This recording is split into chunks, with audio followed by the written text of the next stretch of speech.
오늘 함께 읽을 말씀 이사야서 66장 18절 말씀입니다. 이사야 66장 18절 말씀. 우리 다 같이 함께 한 목소리로 봉독합니다. 내가 그들의 소위와 사상을 아노라. 때가 이르면 열방과 열족을 모으리니 그들이 와서 나의 영광을 볼 것이며. 아멘. 오늘 사순절 31번째 날 3월 24일 수요일, 우리 마음에 두고 묵상할 주제가 이 소위와 사상. 소위와 사상. 소위라는 단어가 평소에 자주 우리가 사용하지 않는 단어입니다. 이런 단어가 성경에 소개될 때 다른 성경에서 소위와 사상이 어떻게 사용되었는가를 우리가 살펴보는 것이 필요합니다. 소위라는 단어가 성경에서 제일 처음 사용된 것이 창세기 31장 28절입니다. 야곱이 외삼촌 라반의 집에서 일을 하면서 가족을 이루었습니다. 많은 재산도 이제 갖게 됐습니다. 그러던 중에 하나님께서 야곱에게 이제는 여기를 떠나서 고향으로 가라고 지시하십니다. 그래서 야곱은 그 하나님의 계시를 따라서 외삼촌에게 말도 하질 않고 급하게 모든 가족들과 또 이 가축들을 거느리고 야반 도주합니다. 3일 후에 외삼촌이 그 소식을 듣고 사람들을, 형제들을 동원해서 7일 길을 쫓아와서 야곱을 만났습니다. 근데 하나님께서 그 외삼촌 라반에게 야곱에게 말도 하지 말고 손도 대지 말라 그럽니다. 아마 외삼촌 라반이 화가 나서 야곱을 치면 야곱은 또 빈털터리가 될 수밖에 없는 그런 상황입니다. 그때 그 외삼촌 라반이 야곱에게 하는 말입니다. 나로 내 손자들과 딸들에게 입맞추지 못하게 하였느냐. 내 소위가 실로 어리석도다. 그렇게 몇십 년 같이 지내다가 딸들이 아내가 됐는데, 그런데도 이렇게 그냥 야반도주하냐. 네 소행이 어리석다, 그 뜻입니다. 그래서 이 소위라고 하는 단어, 그 다음에 두 번째가 사상이란 단어입니다. 이 사상이란 단어가 첫 번째 사용된 것이 역대상 28장 9절입니다. 다윗은 여호와의 성전을 건축하기 위해서 성전 건축에 필요한 모든 재물을 다 모았습니다. 또 하나님께서 다윗에게 성전을 지을 설계도도 다 보여주셨습니다. 그런데도 다윗에게 성전 건축을 못하게 하십니다. 그리고는 그 아들 솔로몬에게 성전 건축을 맡기겠다고 하신 겁니다. 이게 다윗의 위대함이 이런 부분입니다. 모든 걸 다 갖췄습니다. 그런데 하나님이 하지 말라고 하니 아들을 불러서 솔로몬에게 분부하는 겁니다. 내 아들 솔로몬아, 너는 내 아비의 하나님을 알고 온전한 마음과 기쁜 뜻으로 섬길지어다. 여호와께서는 묻 마음을 감찰하사 모든 사상을 아시나니 네가 저를 찾으면 만날 것이요 버리면 저가 너를 영원히 버리시리라. 그러니까 모든 생각 하나님께서 아신다고 말씀합니다. 그러므로 우리가 이 소위와 사상이라고 하는 것, 이 쉽게 말하면 우리의 행동과 우리의 생각이다. 이렇게 이해하시면 되겠습니다. 오늘 이사야서가 이제 마감이 되는 66장입니다. 이사야서에 우리가 구성을 그동안 여러 차례 설명을 했습니다. 도대체 이사야서를 왜 하나님이 이스라엘 백성들에게 예언서로 주셨는가? 그래서 제일 이사야서가 1장부터 39장, 이것은 심판에 대한 예언, 40장부터 66장은 제2 이사야서 신약에 해당하는 내용으로 회복에 대한 예언. 그러면 왜 하나님이 하나님의 백성들에게 나라를 세우게 하고 또 나라를 망하게 하시는가? 목적이 무엇입니까? 심판이 목적이 아니라 회복을 위한 겁니다. 그 회복을 위한 그 예언이 오늘 66장의 결론으로 마감이 됩니다. 그래서 66장 1절부터 14절은 악한 사람과 선한 사람의 모습, 또 15절부터 마지막 24절은 하나님이 어떻게 회복하시는가. 그래서 이사야서의 결론을 지금 말씀하고 있는 겁니다. 그러므로 가장 중요한 것이 소위와 사상입니다. 어떤 생각을 갖고 어떤 행동을 할 것이냐. 이사야서의 결론이 그겁니다. 그래서 우리가 생각하는 대로 행동할 수밖에 없습니다. 그래서 생각을 바꾸면 우리 언어가 바뀌고, 언어를 바꾸면 행동이 바뀌고, 행동을 바꾸면 습관이 바뀌고, 습관을 바꾸면 우리 운명이 바뀝니다. 이걸 한마디로 말하면 우리 신앙을 바꾸면 우리의 삶이 바뀝니다. 신앙을 바꾼다고 하는 것은 영이 회복되는 겁니다. 그러니까 하나님의 영이 우리 안에 들어와서 육신적인 삶에 만족하며 살고자 했던 신앙이 이제는 하나님을 기쁘시게 하는, 그게 영적 생활입니다. 어떻게 우리가 육신을 가지고 영적 생활을 바르게 하겠습니까? 그러므로 우리의 이 생각, 어떤 생각이냐? 하나님 없이도 내가 이만큼 잘 산다. 이스라엘이 이만큼 부강한 나라가 된다. 내가 이만큼 지혜롭다. 자꾸 생각이 잘못됩니다.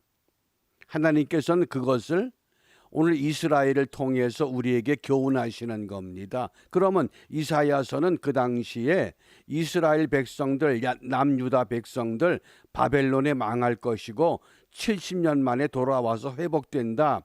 그러면 21세기 이 시대를 살아가는 우리들에게 이사야서의 교훈이 무엇일까요?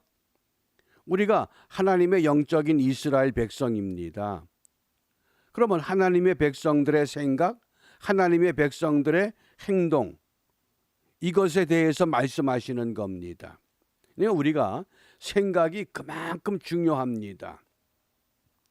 우리 한국의 전래 동화 가운데에 3년 고개라는 이야기가 있습니다. 그 3년 고개의 유래가 그 고개에서 넘어지면 3년밖에 살 수 없다고 하는 이상한 고개입니다. 그런데 어떤 할머니가 그 고개를 지나다가 그만 넘어지고 말았습니다. 넘어지니까 내가 이제 앞으로 3년밖에 못 사는구나. 그리고 마음에 큰 짐을 가지고 집으로 돌아와서는 한숨을 푹푹 쉬면서 지냅니다. 어느 날 손주가 할머니를 찾아와서 할머니 모습을 보니까 예전 같질 않아요. 그래서 할머니 무슨 걱정이 이렇게 많으세요? 그래서 할머니가 글쎄 내가 3년 고개를 지나다가 거기서 넘어졌구나. 이제 3년밖에 못 살잖아. 그러니까 손주가 할머니 걱정하지 마세요. 그러면요 다시 가서 한 10번만 더 넘어지셔요. 그러면 3년씩 10번이면 30년은 더 살아요. 그러자 그 할머니가 손주 말을 듣고 그렇구나. 무슨 이야기입니까? 우리가 생각이 우리의 삶을, 생각이 우리의 행동을 결정한다고 하는 교훈입니다.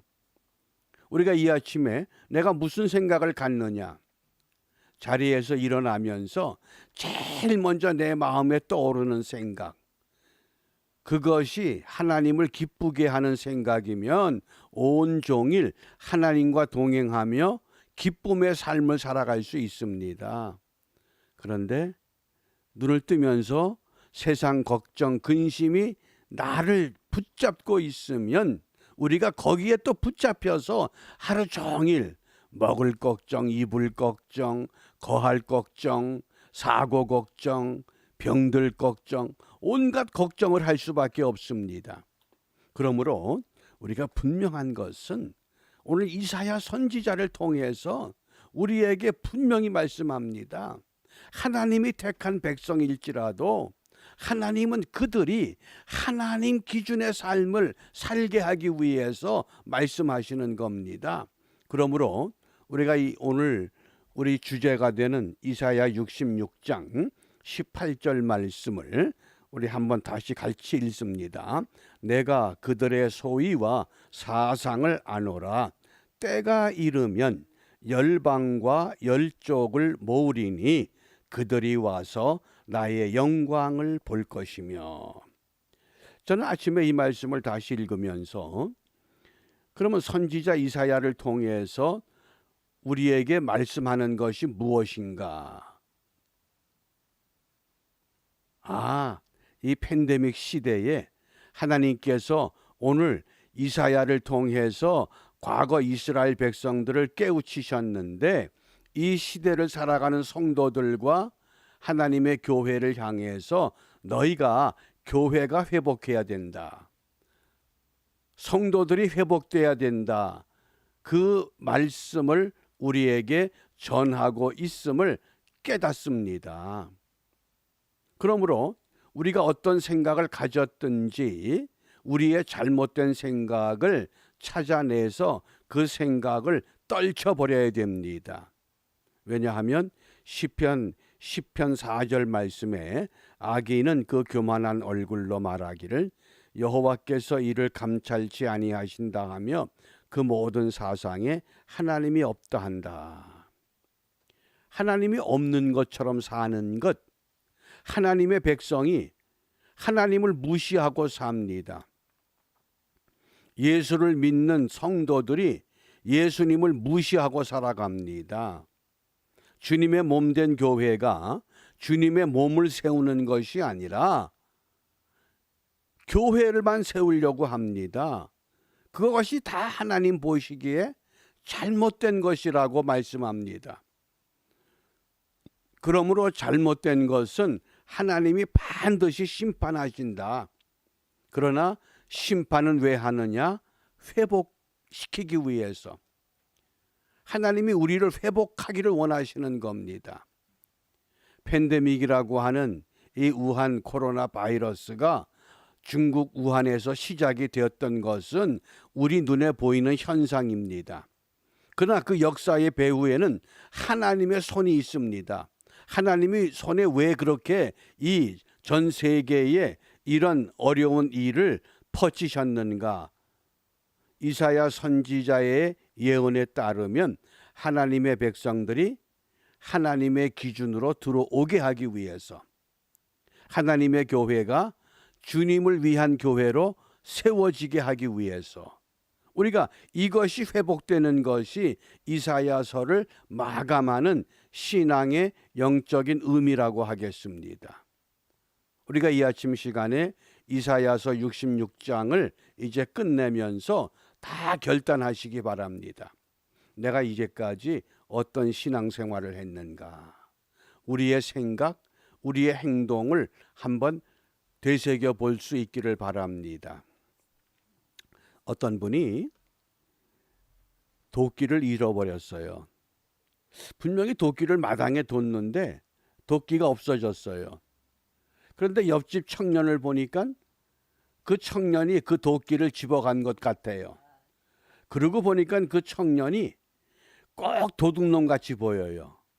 걷는 것도 도둑놈 같고, 말하는 것도 도둑놈 같고, 행동하는 것도 도둑놈 같아.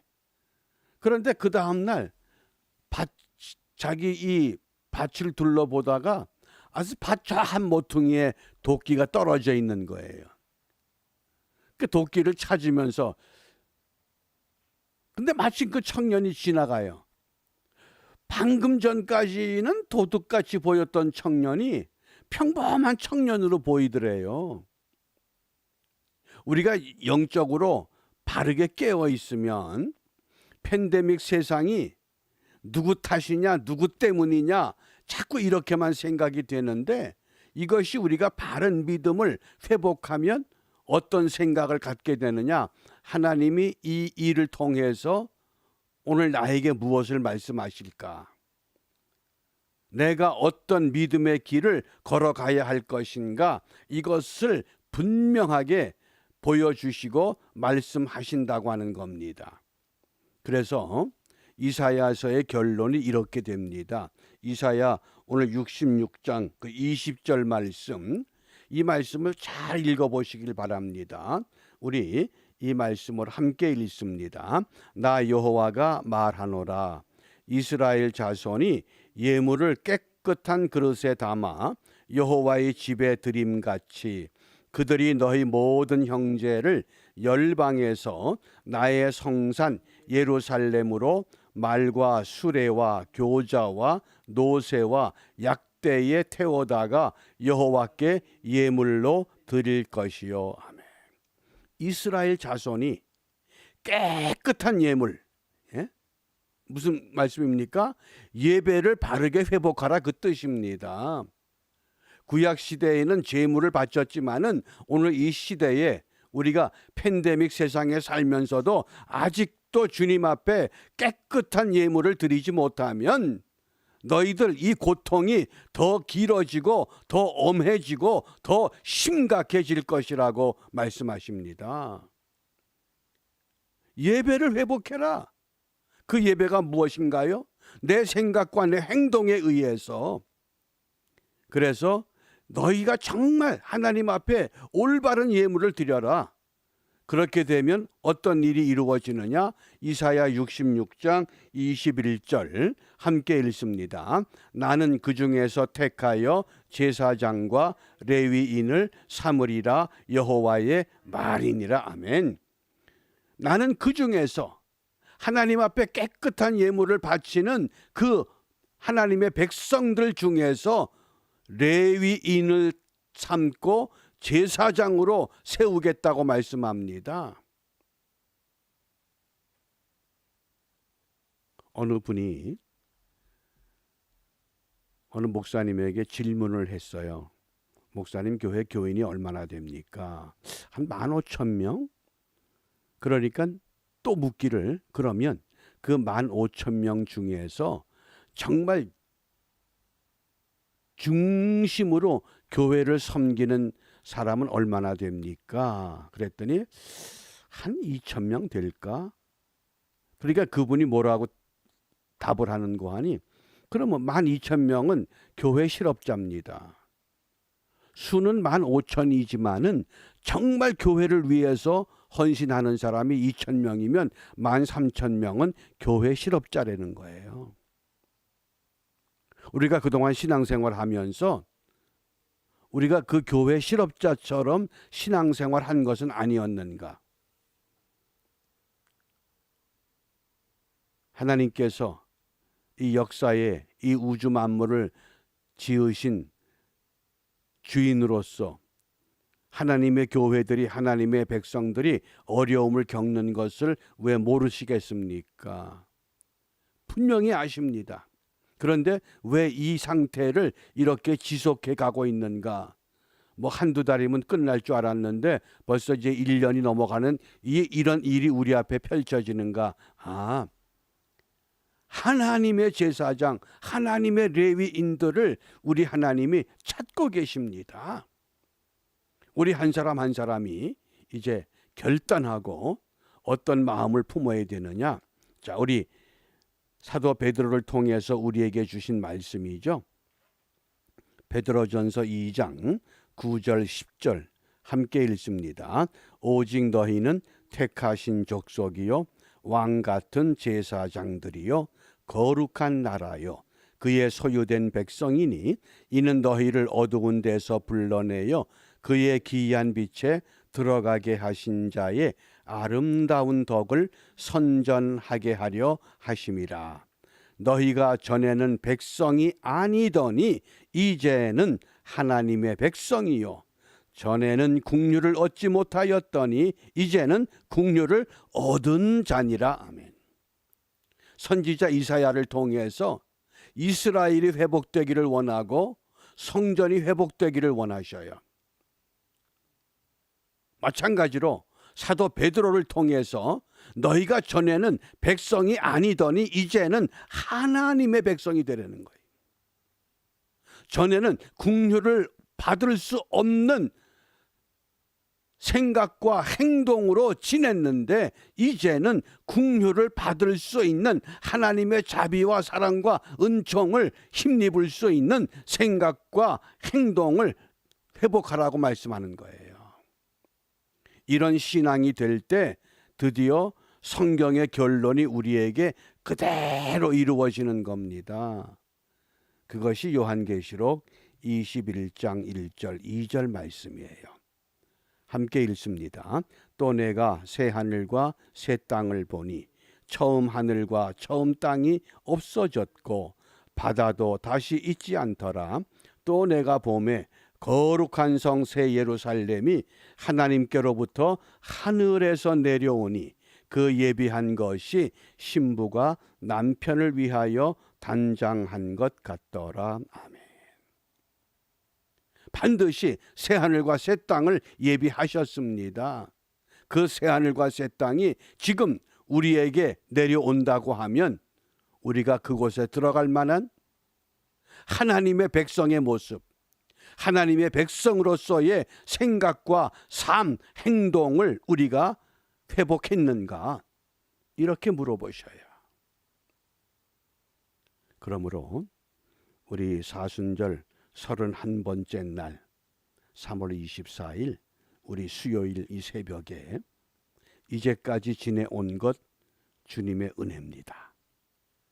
이제 앞으로 우리의 남은 시간들이 정말 주님이 기뻐하는 모습으로, 주님이 기뻐하는 생각으로, 주님이 기뻐하는 행동으로 우리가 회복되어져서 정말 내 속에서 하나님의 영이 꿈틀대면서 내 생각과 내 결단대로 움직이는 것이 아니라 하나님의 거룩한 영의 지배를 받아서 하나님의 도우심 가운데 우리 모두가 강건한 믿음의 삶을 이루어 나가는 하나님의 백성으로 아름답게 세워지는 복된 하루가 펼쳐지기를 주님의 이름으로 축복합니다.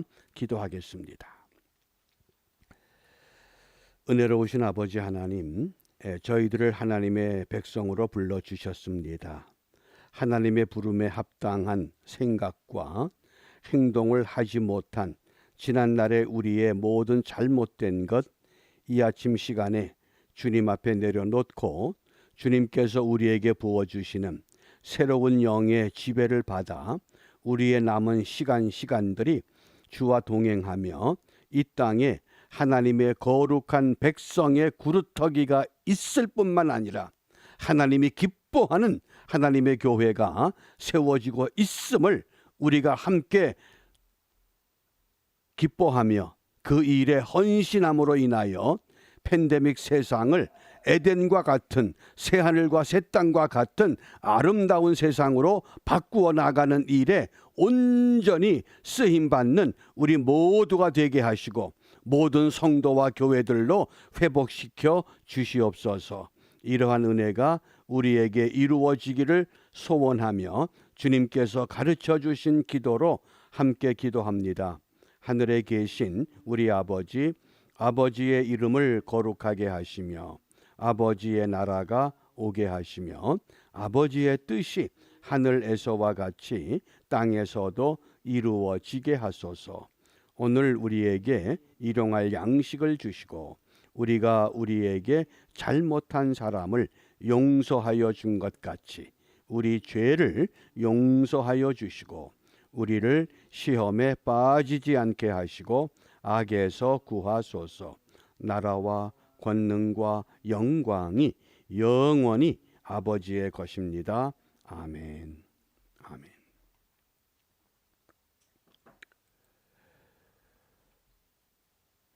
수요 성서 학당 시간에 다시 뵙겠습니다. 감사합니다.